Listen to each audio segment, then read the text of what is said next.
إيه قصدك يوم. أخونا يسأل عن صوم يوم عرفة في سائر الأمصار إذا كانت الرؤية مخالفة عن الرؤية في المملكة هنا للحجاج، يعني مثل يكون مثلا يوم عرفة موافق مثلا يوم الاثنين والعيد يوم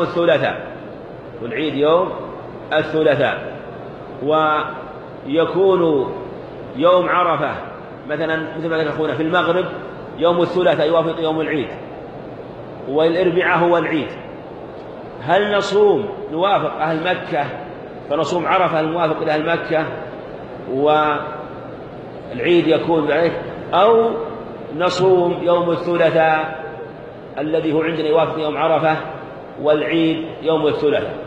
نقول الصحيح أنكم تصومون على رؤيتكم لكل أهل بلد رؤية. في يوم عرفة في المغرب مثلا إذا مثلا رؤي الهلال في المملكة هنا ورؤي في المغرب واختلفت الرؤية مثلا تأخرت الرؤية مثلا، في هذه الحالة كل بلد يتبعون رؤيتهم.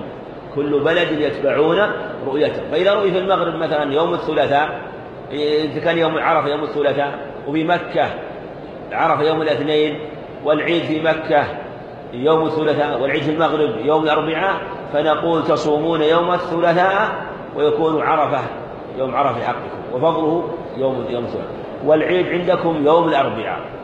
هذا هو المشروع،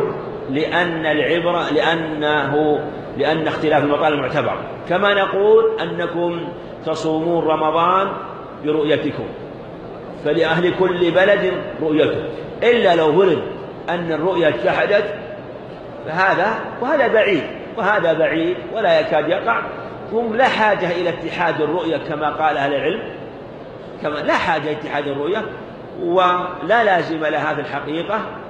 وهذا هو الذي عليه الصحابة رضي الله عنهم، كل يصوم ولا يضر، ولم يزل المسلمون منذ أكثر من 14 قرن والناس يصومون رمضان، وكذلك في أيام الحج أهل مكة على صومهم الحجاج، وأهل مكة في صوم في رمضان، وكذلك سائر الأمصار على رؤيتهم، لكل أهل بلد رؤيتهم. وتقدم التوضيح أن لأهل كل بلد رؤيتهم على حديث ابن عباس في قصة عكرمة لما أرسلته كريب لما أرسلته أم الفضل رضي الله عنها في حاجتها إلى معاوية.